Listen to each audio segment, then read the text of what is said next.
उत्तर प्रदेश सरकार में कैबिनेट मंत्री और निषाद पार्टी के राष्ट्रीय अध्यक्ष संजय निषाद जी हमारे साथ बातचीत के लिए मौजूद हैं। आज पर्दाफाश यात्रा निकालने जा रहे हैं आरक्षण को लेकर।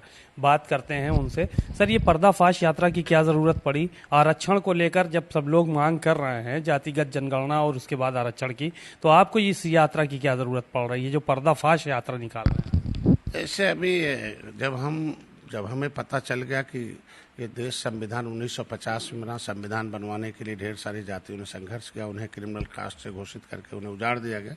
ऐसे उजड़ी जातियों के लिए अनुसूचित जाति में सूची बनी जो है संविधान में, लेकिन वो चूंकि जेलों में रहने की वजह से उनकी गिनती 1961 में हुई तो लेकिन उसका लाभ नहीं ले पाए।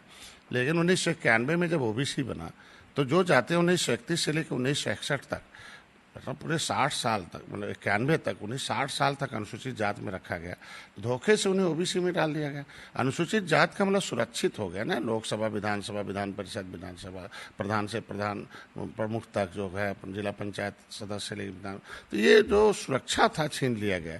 मान सम्मान, स्वाभिमान, रोटी कपड़ा मकान का, नौकरी का, तो ये सुरक्षा छीनने का मामला है। उसमें 2004 से 91 से लेकर सरकारों ने सुरक्षा छीन लिया। आपका कहना है समाज के लोगों की।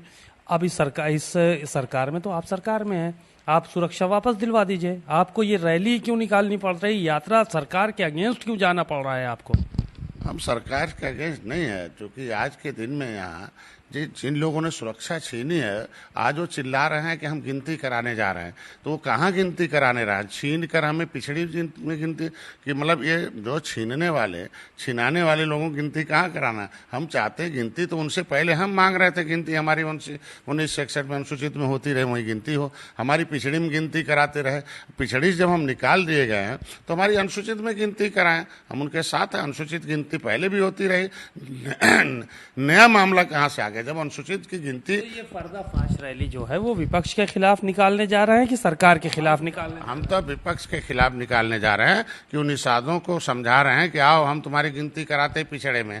और ये समझ में नहीं आ रहा उन नेताओं को कि अगर हमारी गिनती अनुसूचित में हो जाए तो बिना मेहनत के विधायक हो जाए विधानसभा, उनके यहाँ घूम के टिकट जो मांग रहे हैं भीख के तरह, उनके लिए आज देश संविधान आजाद हुआ, उनकी सुरक्षित है, सीटें सुरक्षित हैं, 80 सीटें उत्तर प्रदेश में विधानसभा की सुरक्षित हैं, 20 सीटें लोकसभा की सुरक्षित हैं, हर जगह सुरक्षित है, विधान परिषद सुरक्षित है। तो इसके मतलब हम अपनी सुरक्षा हटवा कर हमारे नेता पिछड़े में गिनती करवाने जा रहे हैं। ये वही नेता कहते हम अनुसूचित में गिनती हो, और जो अनुसूचित की गिनती हर 10 साल बाद होती है। तो इन नेताओं को समझाने जा रहा हूँ, पर्दाफाश रैली करने जा रहा हूँ कि ये जो विपक्ष के लोग हैं ये धोखे से निषादों को ओबीसी में डलवाए, अब ओबीसी में गिनवा के तुम्हें बर्बाद करना चाहते हैं। एक तो 60 साल उधर हमें धोखे में रखा, फिर इधर 40 जो है इधर 1991 से लेकर अब तक पिछड़ी में हमारी गिनती अनुसूचित में होनी चाहिए। और बताने के लिए, पहले की सरकार में हम गिनती कराते जाते थे अनुसूचित में तो डंडे खाते थे, अब कम से कम हमारी सरकार में है कि उसका ज्ञापन लेती है और उस पर दिशा निर्देश करके 18/1/2022 को जब आरजीआई ने लिख के दे दिया कि केवट मल्ला मझवार हैं, तो इसके मतलब आरजीआई तय करती कौन अनुसूचित में होगा। जब तय हो गया कि हम अनुसूचित में हैं तो चाहे पक्ष में चाहे विपक्ष में निषाद नेता हैं वो मेरे साथ आए, आरजीआई के रिपोर्ट के अनुसार उसकी गिनती अनुसूचित में कराएं। यादव ने आज बैठक बुलाई है, सब निषाद समाज के सारे लोग हैं, बिंद, केवट, मल्लाह, निषाद, जितनी भी जातियां हैं निषाद की, वो सारी की सारी जातियां वहां पर मौजूद हैं और ये सम्मेलन हो रहा है। इसको किस तरह से देखते हैं, क्योंकि पीडीए की बात चल रही है? तो आप भाई पीडीए लेवल लगाना चाहते हैं, निषाद पिछड़ा है, जिंदगी भर पीछे पीछे घूमे, वो अनुसूचित वाले पर सुरक्षित वाले सीट पर न लड़े। सुरक्षित जो अनुसूचित जात के जितने भी हमने पत्र लिखे हैं, अनुसूचित जात की सूची में 51 नंबर मझवार हैं, ये अपने को निषाद, केवट मल्ला, बिंद मझवार न माने, तुरैया न माने, कश्यप कहार, और जो न माने संविधान को नहीं मानेगा वो संविधान नहीं मानेगा, जीरो हो जाएगा। ये संविधान जो मानेगा हीरो हो जाएगा। मैं कहता हूँ आज के दिन में अगर है तो सेंसस में 1961 के आधार पर हमारी गिनती 1961 में अनुसूचित जात की सूची में हुई थी। राष्ट्रपति ने लिख दिया कि ये मझवार 51 नंबर पर ये केवट मल्ला मझवार है, गिनती हुई है। जब हमारी गिनती अनुसूचित में हुई है फिर आरजीआई ने लिख दिया। अखिलेश यादव ने क्यों बुलाई है फिर बैठक इन लोगों की? अब वो तय कर रहे हैं कि हम अनुसूचित में गिने जाएंगे, पिछड़े में गिने जाएंगे। हम तो नेताओं से अपील करेंगे और उनको होश में लाएंगे कि अब बेहोश न रहो, होश में आ जाओ कि तुम्हारे पुरखों ने तो अखिलेश यादव वर्गला रहे हैं आपके समाज को, ये कहना चाह रहे हैं आप बुला के? बरगला रहे हैं, 30 साल से तो बरगलाए। उनके सहयोग से 2004 से 2014 तक सरकार केंद्र की चल रही थी। फाइल कैसे गायब हो गए हमारी अनुसूचित जाति की, जिसमें थी मुकुल वासनी और शैलजा, कैसे गायब कर दिए? हमारी जब आरक्षण की बात, मझवार में गिनवाने की बात, जब विशंबर जी दिल्ली में संसद में आवाज उठाते हैं विधान राज्यसभा में, तो ये सपा के सांसद क्यों भाग जाते हैं? तो उसको बलगलाना ही कहेंगे। हमारी गिनती मझवार में कराए, तुरैया में कराए, और तुरैया मझवार का सर्टिफिकेट दिलाने के लिए आए, आंदोलन करें, और तब निषाद का तब माना जाएगा निषाद की हितैषी हैं, नहीं तो माना जाएगा निषादों को बलगला के पिछड़ी में ले जाना। समाज के तमाम नेता आपका विरोध कर रहे हैं। समाजवादी पार्टी में फूलन देवी की बहन रुक्मणी मिली थी, उन्होंने आपके ऊपर बड़े गंभीर आरोप लगाए और कहा कि साहब संजय निषाद ने गोरखपुर में बकरियां बिचवा दी, समाज के लोगों की पायल तक बिचवा दिया, बकरियां चुरवा ली, इस तरह के आरोप लगाए। कहा कि उन्होंने सिर्फ अपना भला किया है। पढ़ा है इंटरव्यू पूरा उनका, उन्होंने बहुत सारे ढेरों आरोप लगाए कि उनसे जो है वो कहा कि हम आरक्षण दिला देंगे, बकरी तक बिचवा दिया, पायल तक बिचवा दिया लोगों ने। अरे जो फूलन देवी की हत्या कराए, जांच क्यों नहीं सीबीआई की मांग करती हैं? जो बढ़ते हुए कारवां, बढ़ते हुए जो हमारा जनाधार है, उसको लेके घबराए हैं। हमारे आने से हाथी, साइकिल, पंजा गायब हो गई है। इसके में उसमें रहने वाले नेता की इज्जत खत्म हो गई। वो कहते हैं कि भाई तुम तो निषाद बन के हमारे साथ, तो तुम्हारे साथ समाज तो डॉक्टर संजय के साथ है। मैं ईमानदारी से, सच्चाई के साथ 13 किताबें लिखा हूं।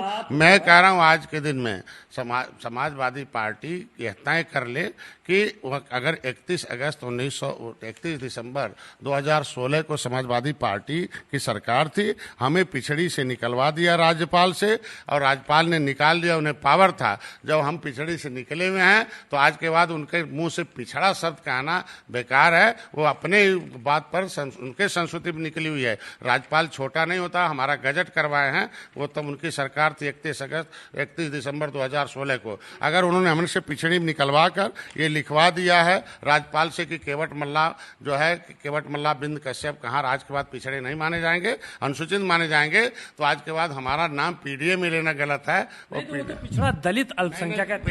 पिछड़ा दलित, हमें दलित माने ना, हमें दलित माने, हमें अनुसूचित माने। क्या निषाद की अनुसूचित में गिनती होनी चाहिए? नहीं मनवाना चाह रहे हैं आप? हम क्या पिछड़ा है नहीं, हमें तो हम पिछड़ा, तो मैं तो कह रहा पिछड़ा मतलब सब पिछड़े हैं, दलित भी पिछड़ा है। आज के दिन में संविधान के धज्जी उड़ा रहे हैं। पिछड़े में सारे लोग आते हैं, उसमें अनुसूचित जात, अनुसूचित जनजाति, अदर अन्य बैकवर्ड क्लास कहिए। अन्य मतलब होता है अदर बैकवर्ड क्लास, मतलब उससे अलग से जो लोग छूटे थे उनके लिए अदर, उसी लिए ओबीसी कहते हैं, अनपिछड़ा। आरोप लगाया कि रुक्मणी ने फूलन देवी की हत्या कराई, ये कहां तक सच है? आपने कहा कि हत्या करवाने हमने कहा हत्या कराने वालों के खिलाफ क्यों नहीं सीबीआई जांच की मांग करती हैं? ये क्यों नहीं कह रहे हैं? हम कह रहे हैं हत्या कराने वाले की सीबीआई जांच क्यों मांग क्यों नहीं करती? हमारे पीछे पड़ी हैं तो ऐसे ही पीछे पड़े, उनकी बहन की जो हत्या कराए उनकी जांच कराए, उसकी प्रॉपर्टी जो कब्जा किया हुआ है उनके साथ मिल के लोग चाय पिएंगे।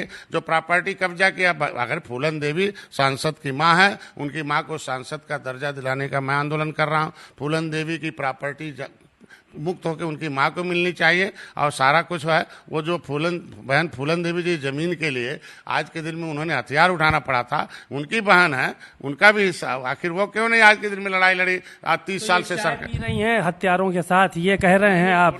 बहन फूलन देवी की जमीन पर जो कब्जा किया हुआ उनके साथ हत्या, मतलब चाय पी रहे और क्या कहा जा सकता? नहीं, ये कहा जा सकता है। कुल मिलाकर संजय निषाद जी बहुत आक्रामक नजर आ रहे हैं, क्योंकि बेबुनियाद आरोप उनके ऊपर कह रहे हैं कि लगाए गए हैं, और जिन लोगों ने फूलन देवी की जमीनों को हथियाया है उनके साथ उनकी बहन रुक्मणी जो है वो चाय पीती हैं। और अगर हमको गिना जाना है तो वो अनुसूचित जाति और जनजाति में गिना जाए, हमको पिछड़ों में न गिना जाए। और विपक्ष की इसी साजिश के खिलाफ हम पर्दाफाश यात्रा निकालेंगे और चेहरे बेनकाब करेंगे।